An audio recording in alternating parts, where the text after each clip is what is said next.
Welcome to Faith Across Borders. I'm your host, Graham Joseph Hill. Faith Across Borders is a podcast that is catalysing innovative Christian faith through global conversations and local initiatives.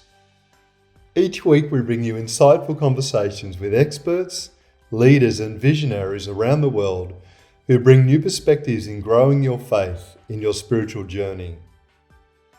Today's guest is Soong-Chan Rah, who's an award-winning author of such books as Prophetic Lament, The Next Evangelicalism, and Many Colours.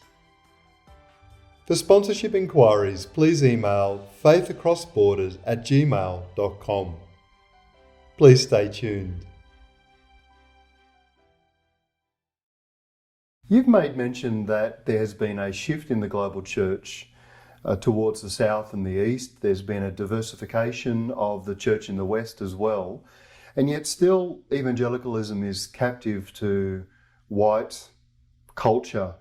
Can you describe some of the issue that you see there and why it continues to be a problem today?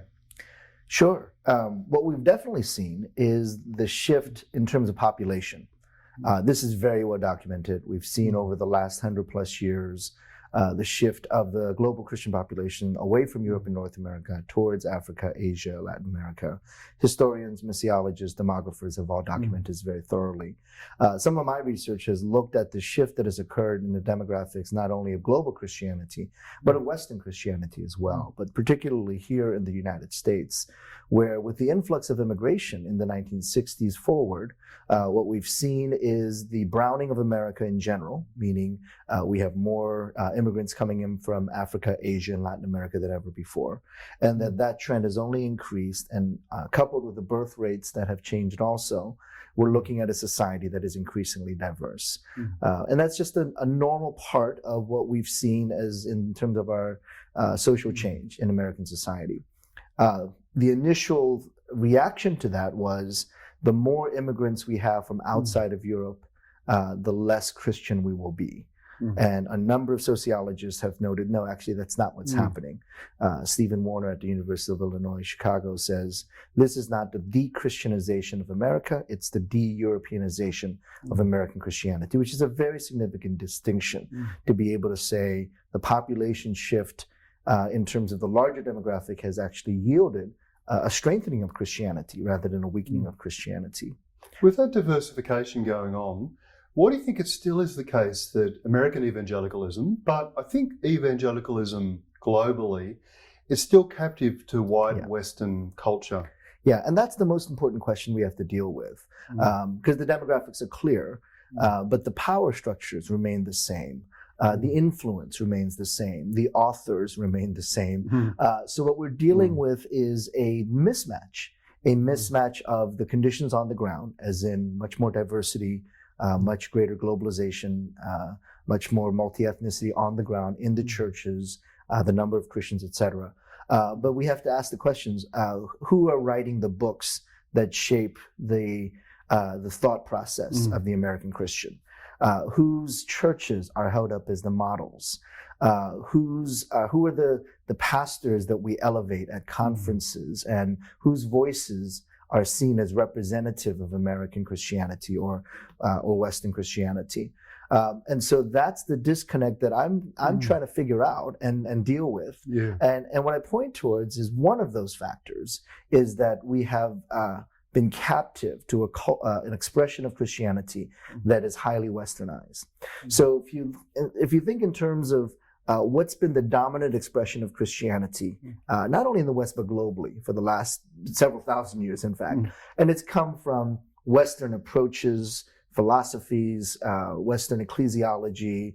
And that's okay when the majority, an overwhelming majority of Christians were of Western European origin. But now, are we still following the paradigms that we have said and have assumed are normative, that we're still doing, even though the demographics have changed dramatically? And so there are a lot of variables that go into that.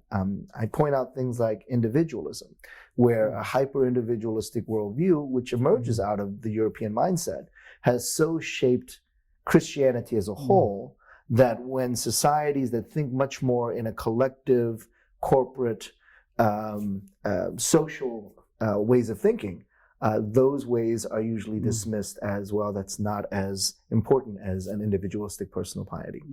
When you see theology being done either overseas in majority world contexts or amongst communities, immigrant communities in Western settings, do you still think that there's a tendency to be captive to some of those Western constructs and ways of thinking?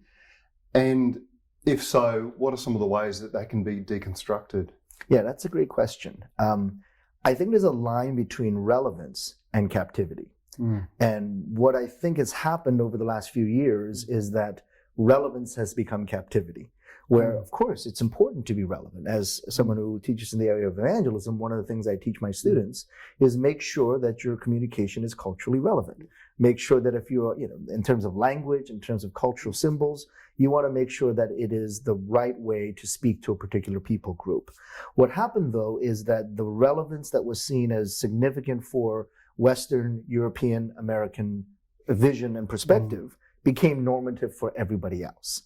And so that's hard to overcome overnight. It's going to take some time to overcome that. So I could use myself as an example. I grew up, I was born in Korea, but I came to the U.S. as an immigrant when I was 6 years old with my family.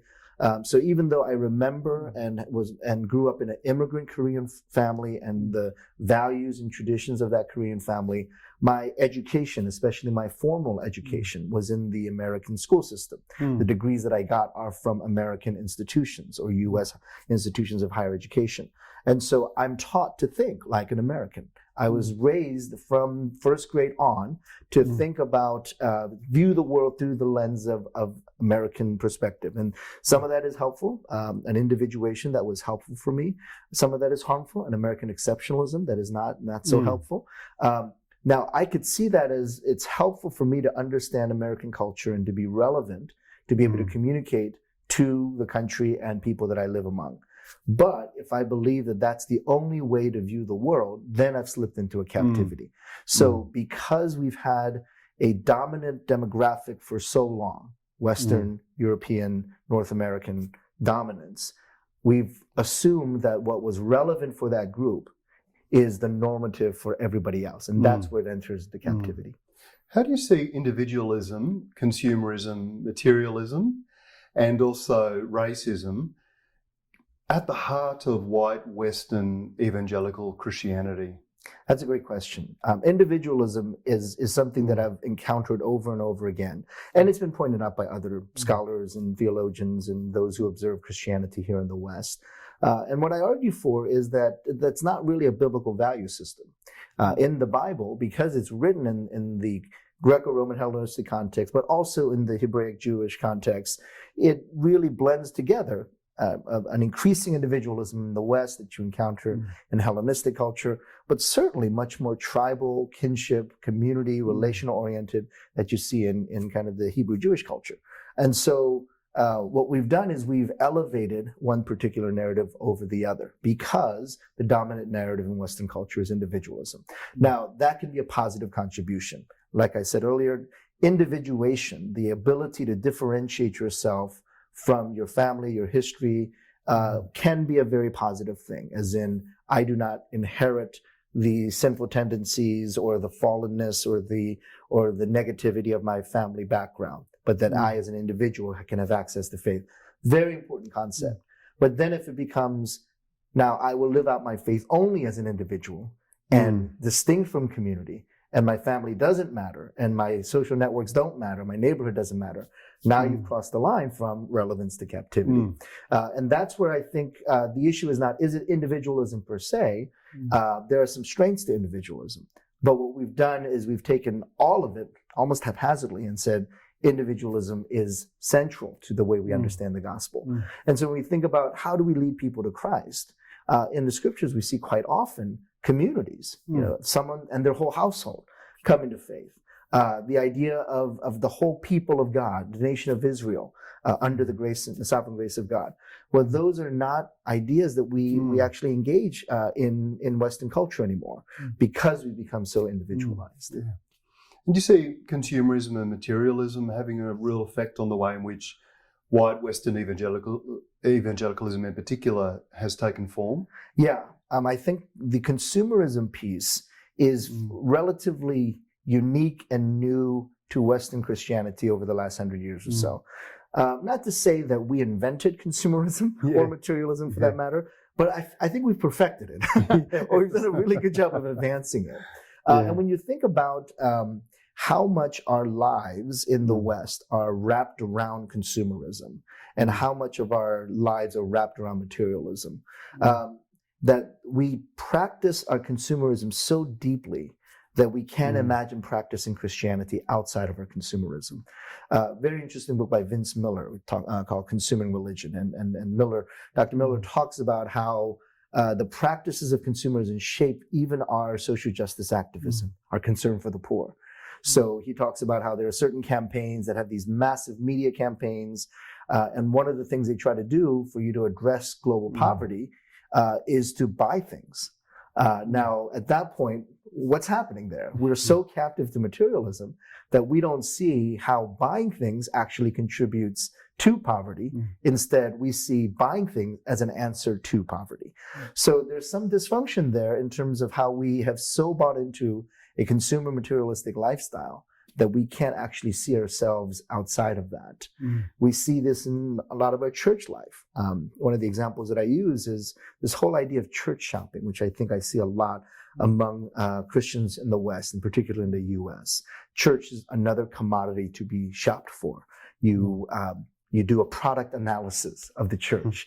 This church has this ingredient, this church does not have this ingredient. And you make a shopping list of what you are looking for in a church. And so if you move into a new city, you make a shopping list. I want this type of worship. I want this type of preaching. I want this size of the church.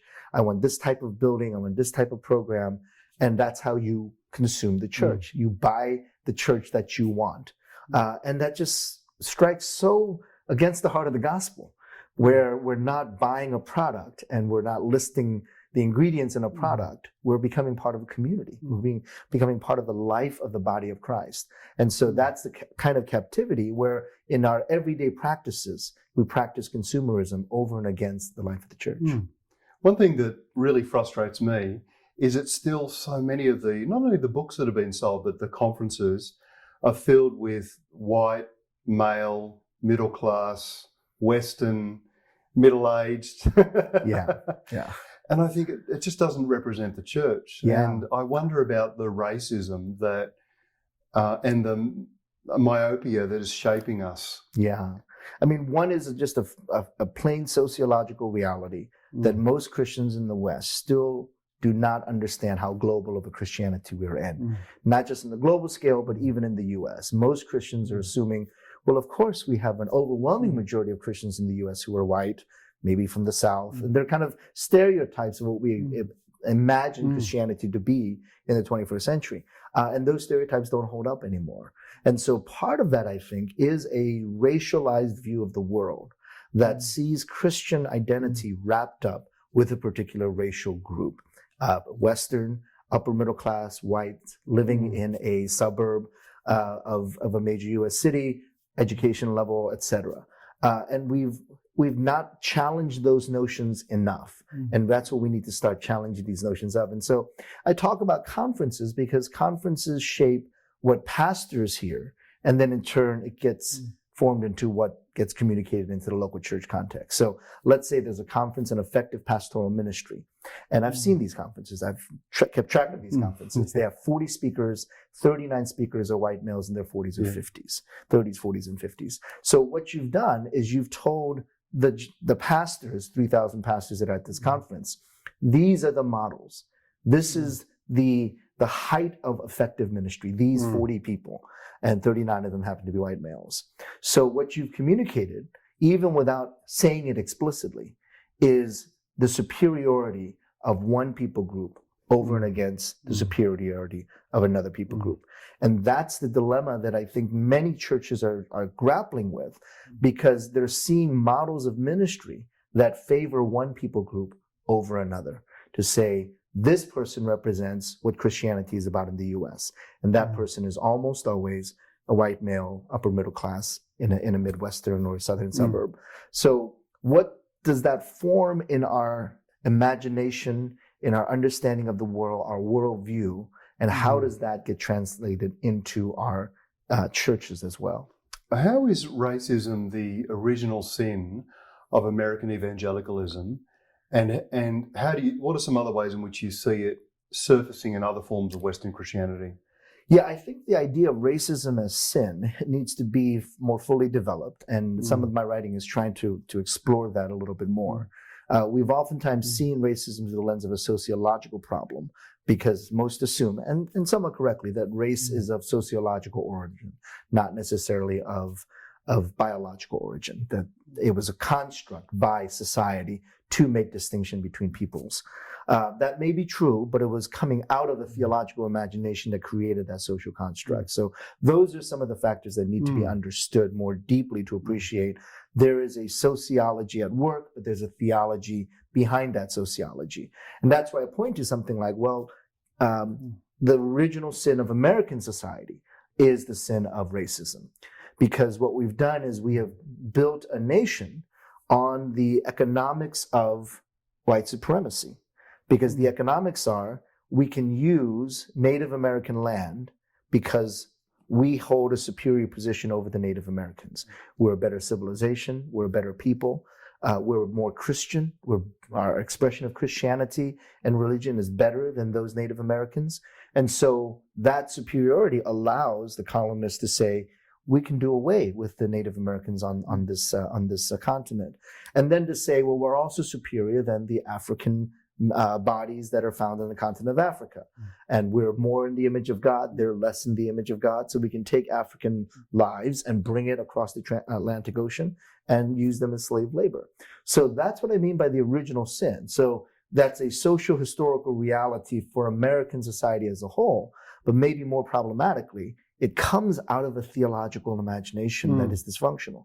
It comes out of a theological assumption that Europeans are more fully endowed with the image of God, and Native Americans and Africans are not as fully endowed with the image of God, which gives a emotional, spiritual, physical superiority to the Europeans, and now to use Black lives as well as Native lives and Native lands in whatever manner you choose. How do you see white Western captivity being expressed in the church growth and megachurch forms of church? Yeah, the church growth movement that kind of starts in the 1970s forward. Now you have different variations of it, but the main expression of it that we've seen over the last 50 years was an attempt by missionaries to understand growth of the church in an overseas context, in a non-Western context. But when it came to the U.S. And was picked up by American pastors, it really was seen as a methodology rather than a potential missiology. And so a missiology that could be rooted in academic theological studies became more of a practical method, and the end goal became the growth of the church rather than the growth of the kingdom. So what you end up there is a value system that is, I would argue, largely driven by American society rather than driven by the scriptures. And that to me is one of the most important definitions of captivity, where a church is driven by the cultural values and culturally captive to those values than the values of scripture.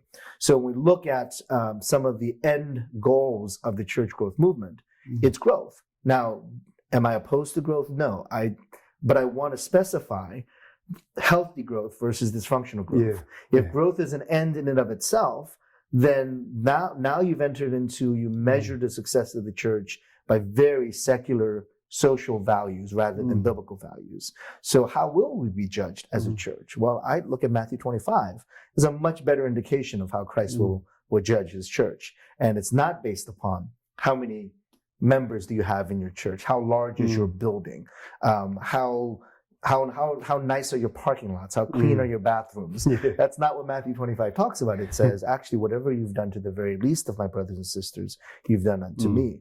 And so that to me would be the contrast of a culturally captive movement that says it's all about the numbers. It's about the nice buildings. It's about what we can do to show off our Christian enterprise and our institutions versus what have we done for the very least of our brothers and sisters. I guess the homogeneous unit principle is one of the most obvious expressions of that. Captivity as well. Yeah, the homogeneous unit principle is originally thought through by missionaries. You can understand how they're trying to experience evangelism not on an individual but in a collective, to say, okay, let's reach this people group with the gospel of Jesus Christ. And in parts of the world where there's isolation of certain people groups, that completely makes sense.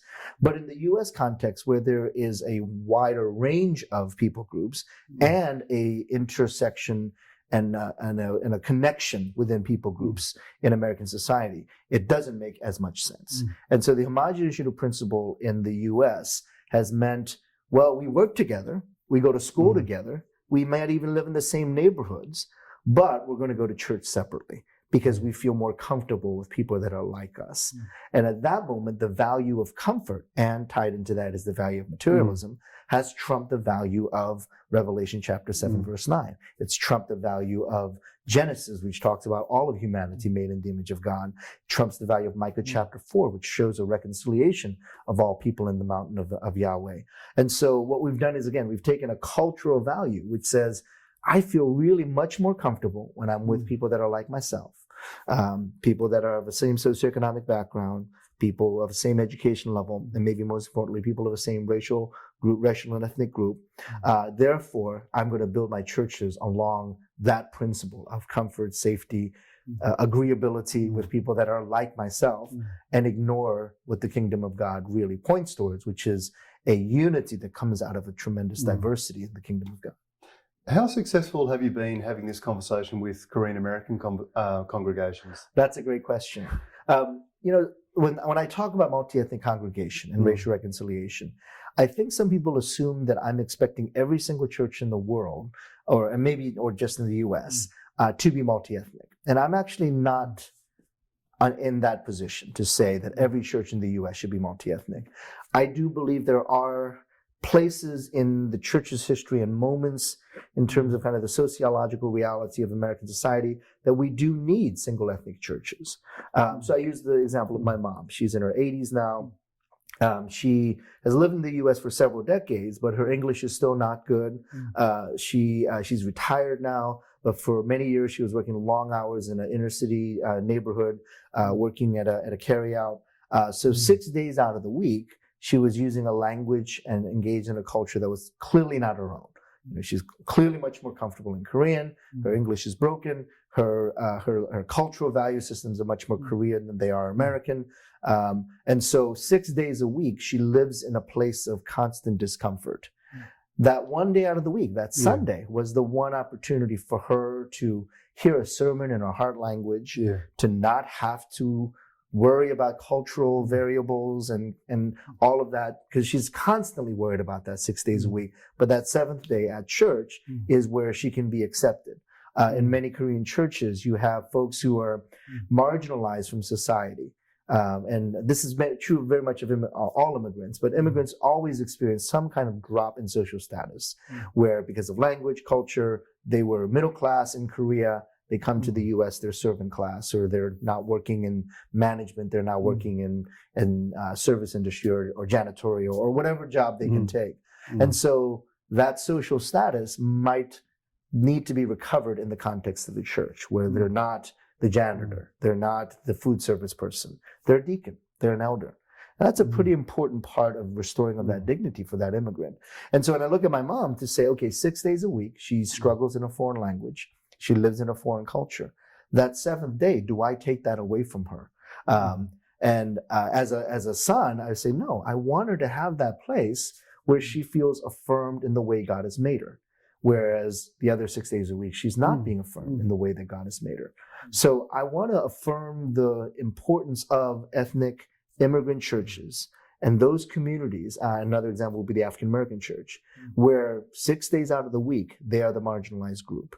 They're the ones that are on the outskirts of society. They're the ones who have to constantly adjust to the majority culture. And the church becomes the haven for that. My struggle is more with those who are not on the margins of American society, who are actually at the forefront, who see their identity affirmed and represented in politics, in the media, in education, and then to still want to be with others where constantly throughout the week their power is being exhibited. And that's why I would be maybe less amenable to that, but more amenable to, if you're isolated and alienated and marginalized 6 days a week, that single ethnic church might actually be of great value. What do you think about the emerging church conversation and whether that still continues to be captive to some of the issues we've spoken about? Well, it depends on how you define the emerging church. And when I wrote Next Evangelicalism, and it's been coming up on 9 years now, there was a particular way the emerging church was being defined. And if you look at the magazine articles, you look at the Christian media, you look at the books that were being produced, it was clearly identified of young white men in their 30s with a particular look, from a particular socioeconomic background, a particular level of education. And it was completely not indicative, certainly not of global Christianity. And I was arguing it's not even indicative of American Christianity. But why do we keep trotting out individuals who are representing a particular idealized image of what emerging church looks like? A young person, almost always white. Actually, always white in the case of the books that were written. And I point out that according to one study at the time in 2006, there were about 200 emerging churches by this category in both the UK and the US. It's not a lot, but let's concede that. And let's concede that a good percentage of that were U.S. churches. So about 150 U.S. churches that are considered emerging churches. But around that time, there were about 60 books on the emerging church. So for a movement that was approximately 150 churches, 60 books were being written about that movement. And that's where it was disproportional to say, okay, wait, really? 150 churches needs 60 books to represent it? Whereas at that time, there were probably about 6,500 Korean churches. Both first and second generation counting.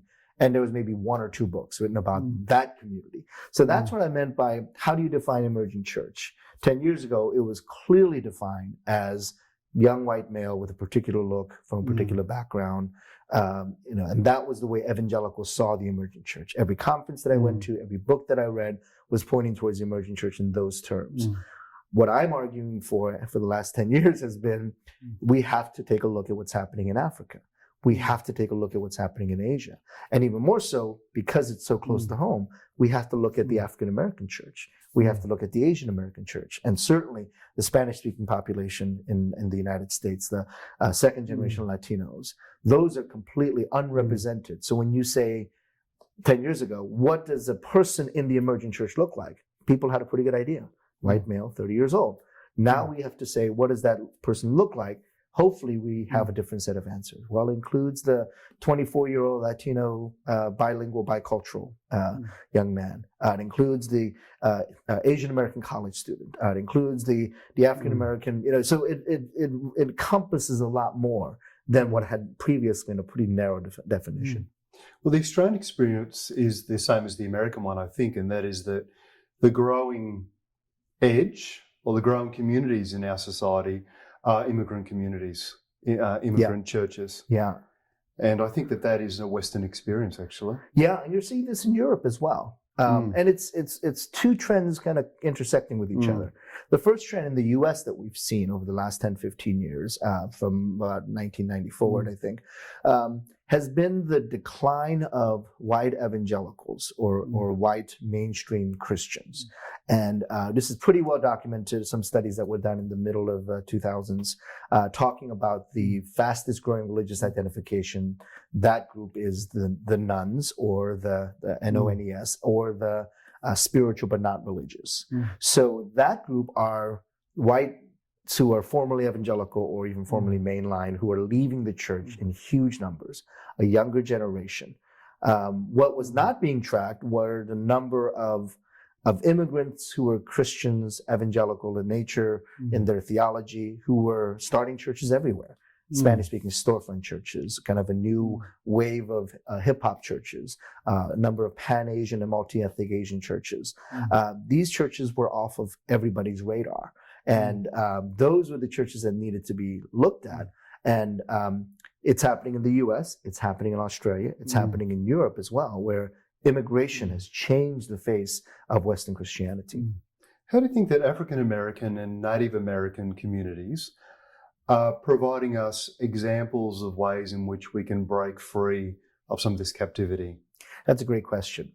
I have been so blessed with mentors in my life who are from the African American and Native American communities, and academic mentors who are from the Latino communities. I don't think my understanding of Christianity, my understanding of the world, my understanding of God would be complete without the influences that I've been blessed with: academic mentors, pastoral mentors, friendships, those who've kind of been in spiritual authority over me. Those experiences have reshaped my Christian experience and my worldview, my theology. One of the most important ways that it shapes me is that a Western Christianity, and I would argue particularly in the US, has a very strong triumphalistic narrative to it. We're going to go out and conquer the world type of narrative. Now, it sort of worked in terms of raising up missionaries in the 19th and 20th century. We're going to go out and conquer the world. We're going to go out and save the world.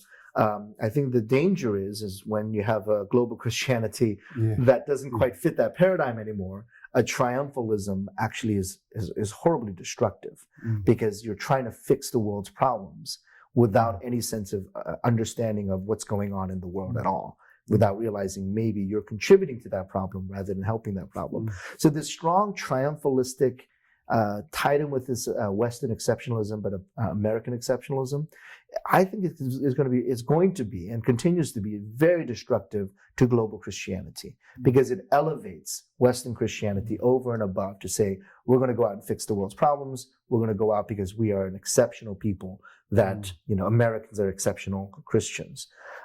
What the Native American, African American, and Asian narrative does, it brings a prophetic critique to that, to say, well, what is so triumphalistic about the American narrative when in our history we have the genocide of a people? So that's what triumphalism does. Then is that really the path we want to take? If that's what exceptionalism does, leads to the enslavement of an entire community, then why do we want to go down that path again? So triumphalism and exceptionalism is not new. It's been a part of the American Christian narrative. And now we're just saying, okay, we're going to go out and save global poverty. We're going to save human trafficking. We're going to fix everybody else's problems. But that was the same attitude that caused the problems in the first place. And hearing the narratives from the Native American, African American communities really helps to reshape those assumptions about American Christianity.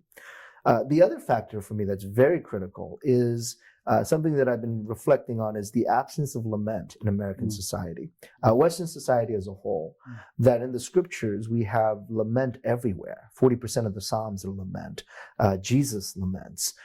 You see David lamenting. The laments, the engagement with the very real suffering is just a very common, important theme motif in the scriptures. But if you look at American churches, worship, preaching, I just finished a commentary on Lamentations, and I usually ask if I'm speaking to an audience, how many of you have ever heard a sermon series on Lamentations? And it's about 2% have ever heard a sermon series on Lamentations. So we avoid some of these themes in our churches. And what engaging the stories of the groups that have been the most marginalized in society do is it brings back the biblical themes that we've avoided. We've avoided the story of the Native American community. We've brushed aside the sufferings of the African American communities.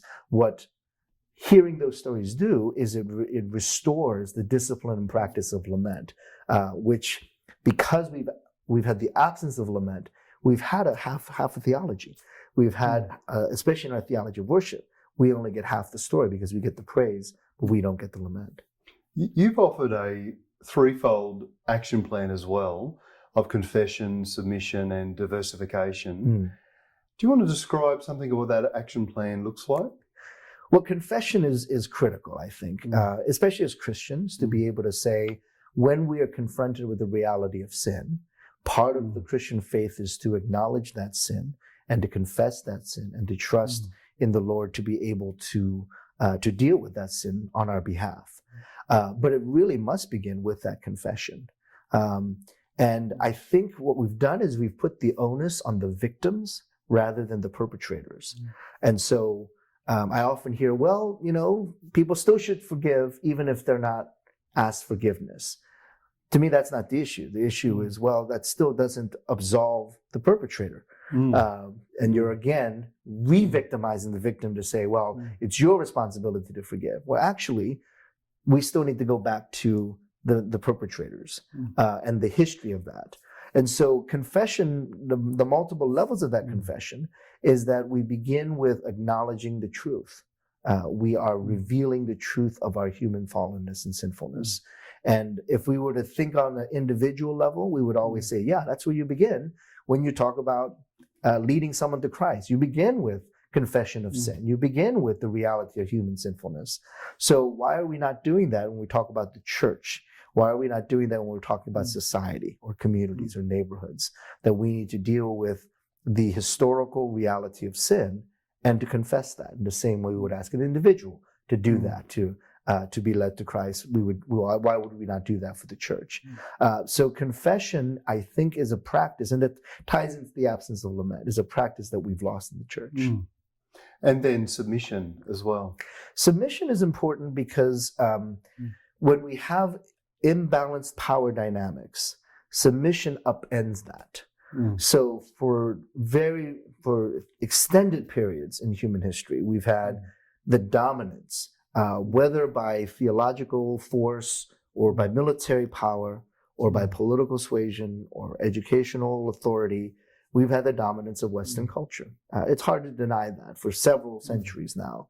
And so it has been almost an assumed submission by non-whites to whites in some form or another, whether that's cultural captivity, whether that's cultural hegemony, political hegemony. The reality has been on the global scale for several centuries. We've had the dominance of Western ideas, thoughts, worldview, power, might, etc. And that has not just been a social political reality, that's been an ecclesial reality. That's been a reality for the church as well. So if we're talking about the kingdom of God, then do these kind of power dynamics need to shift in some form? And it's not so much to say, okay, let's take all the power from one person, give it to the other person, because we're all fallen human beings. So all of us have the capacity to abuse power. The issue is, how do we come into a relationship with one another and not ignore the history? And part of that is that mutual submission that is necessary. Now, if there's mutual submission and one side has always had authority over the other, power over the other, then part of that mutual submission is learning for the person in power to appreciate and understand and yield in submission to another.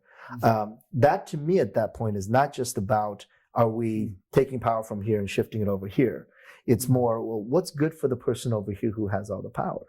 Part of that is, I need to understand Christ in the act of submission, because I only understand Christ in the act of having authority over.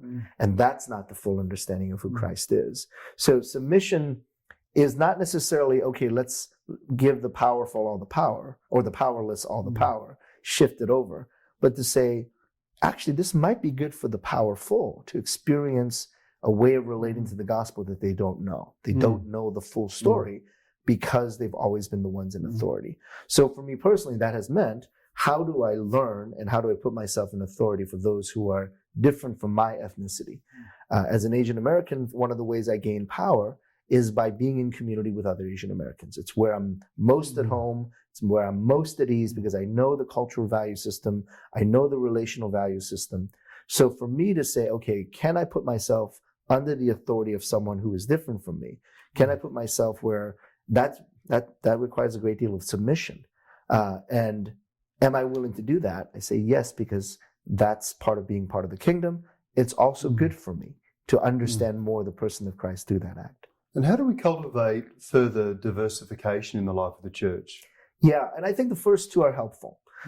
So, are there communities that will not engage in a diverse setting because there's too deep of a history in place, right? And so if you're saying, well, we didn't do anything wrong, but come join us anyway, now you've kind of put a barrier up already. It's like saying, okay, a person was was violent and abusive, but we didn't do anything wrong. Let's just forget and be friends again. Well, it doesn't quite work like that. So part of that diversity, part of bringing everybody to the table is to be able to confess. And part of bringing everybody to the table is also being able to submit, to say, okay, if we're going to be all of us at that table together, then it means that maybe the power dynamics that have been the norm for so long, that's going to start changing. And so that those who had always been in power, that might shift, and that will actually open the door for diversity. Because if I'm going into the same power structures that oppressed me in the first place, why would I need to do that? I would rather stay out of it at that point. So diversity actually requires a greater understanding and appreciation of what's happening in these other areas as well. It doesn't occur in a vacuum. We can't just say, well, let's all join hands, sing Kumbaya, and now all of a sudden we're going to get along. That's not quite the way it works. Where is the confession that leads to reconciliation? Where is the mutuality and submission that leads to deeper relationships? That's part of the diversity that needs to happen. Diversity is not just throwing people together into a room. That's going to happen. That can happen. You can force people to be in the same room together. After about an hour, they're sitting at different tables. They're in different corners of the room. Right. But diversity is really the authentic relationships that form along these racial cultural barriers, and that requires confession and submission. What do you think are some other things that the immigrant church today can teach the dominant churches? That's a great question. I think immigrant churches have a particular set of experiences that are helpful. The dominant culture, especially within the evangelical subculture, are used to being able to fix problems pretty quickly, are used to having some kind of authoritative power over their community and around their community because they are the dominant culture. Immigrant communities have consistently butted up against the dominant culture in some form or another.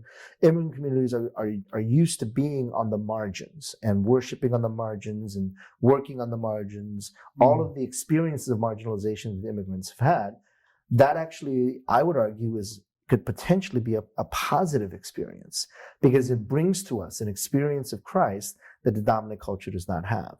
So I look, for example, at Walter Brueggemann's work, where he contrasts those who celebrate good things and those who suffer through difficult things, and that you need both of those experiences to fully understand the shalom of God.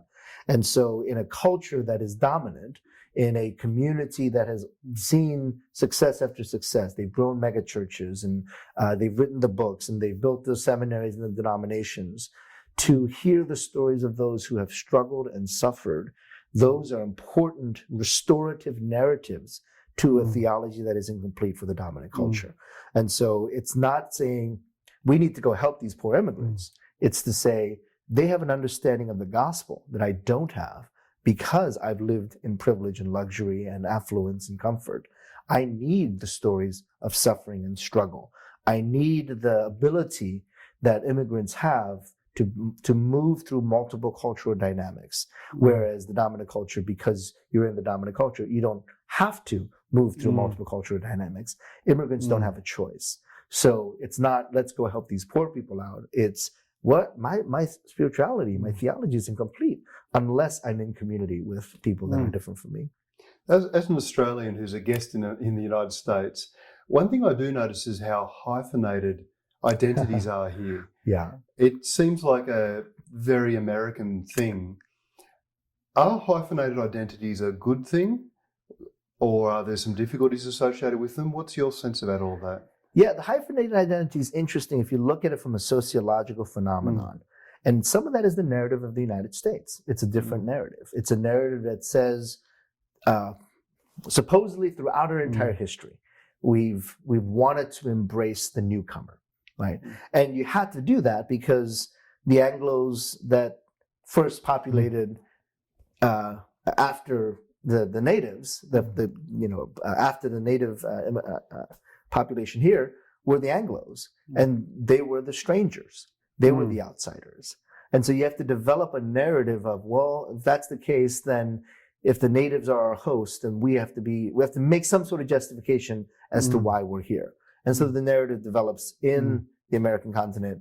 Well, we are a nation of immigrants. We are people who come from other countries to the United States. So what that did initially was to say, okay, we're open to people coming into the United States, but we want them to hold a particular value system, a particular way of thinking, a particular Americanized worldview.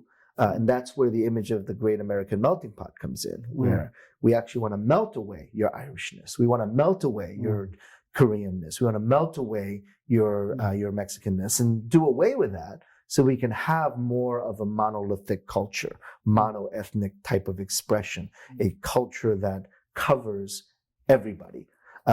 And so that's an interesting combination of narratives to say, we want to welcome everybody, but once you're here, we really expect you to step in line here. And so the idea of a hyphenated American actually is trying to fight that second narrative, to say, yes, we are an American, but there are some unique things about who we are that we're not losing. We're not having that melted away. Now, I would argue that that could potentially be a positive theological product, because if we look at this theologically to say, actually, if we're made in the image of God, and God has blessed us and endowed us with his image, and that's not just as a person, as an ambiguous person, but I'm made in the image of God because I'm a male. I'm made in the image of God because I'm Asian or Korean. I'm made in the image of God. So there's a whole list of things that point to I'm made in the image of God. And I'm made in the image of God because I'm a Latino female. Those things are all important. It reflects the fullness and depth and breadth of the image of God. And so if I accept that, then I don't melt away my Korean identity and culture. And that to me feels like a theological project. It says, I am actually affirming my Korean identity and culture because this is the work of God in me. And why would I do away with the work of God in me? So if I bring that to the table, I don't want to lose that identity. And so when it comes to the church, yes, I am a Christian, no question about it. But as a Christian, I bring my Korean identity with me, the good and the bad, the sinful and the image of God, but it's the way God has made me. And why would I leave that behind when I come to the table? So yes, it's a sociological phenomenon, but I think it could be a very important theological project. What is most misunderstood about the things that you say? Well, it's interesting that people think I'm angry. And I say to my we want to see a bit more anger in this interview. And I say to my students, I smile a lot more than people think I do, right? I laugh a lot more than I do. I'm a lot funnier in class than people think I am. And some of that I think is a misunderstanding of an emotional expression that might be culturally unique or culturally, and you need a cultural sensitivity to understand that. So I am a very passionate person. I get excited about things. I'm passionate about my sports teams. I'm passionate about my family. I'm passionate about the writing. I'm passionate about teaching. And I put it all out there when I'm teaching and when I'm lecturing and when I'm speaking in front of folks. I don't hold back. But that's my personality. Some of that is cultural. And so maybe there's an assumption that that kind of emotional expression is not appropriate in certain settings. So when I moved to the Midwest, I was introduced to this concept of Minnesota nice. And I think it's just the general Midwest niceness. And the way it was described to me, this idea of Minnesota as a state that, and it's kind of in a Midwestern state, the way it was described to me is that it's like a dog that comes and licks your face, but at the same time peeing on your shoes. And that's a Minnesota nice. And what I see in kind of majority culture is a way of expressing oneself that is Minnesota nice. Your demeanor is passive, subdued, but there's still a lot of bite in the things that are being said. For me, I'll bark and I'll let you know when I'm upset, and when I'm happy. But at the same time, I put it out there. I don't need to hold anything back, and some of that might be just cultural expressions. And I think sometimes we project our cultural values on another. And so, when people say, why are you so angry? In one case, I spoke at a church and someone came up and brushed my shoulder like that to say, I'm knocking the chip off your shoulder. It's like, wow, that's interesting that you thought I was angry when half the time I was joking about the Boston Red Sox beating the New York Yankees. And that was part of my illustration of what it means to be reconciled. Yeah. But that's what you didn't see that. You saw what I believe was passion portrayed as what you saw as anger. And some of that is kind of a misunderstanding of what is maybe a cultural expression for me might be something different for somebody else. Thank you for joining us. Thank you for joining us on today's episode of Faith Across Borders. If you want to stay connected with us and receive updates on future episodes, be sure to subscribe to our podcast on Apple Music and Spotify. You can also follow us on social media at Faith Across Borders to join the conversation and share your thoughts. Stay tuned for more engaging discussions and enlightening episodes.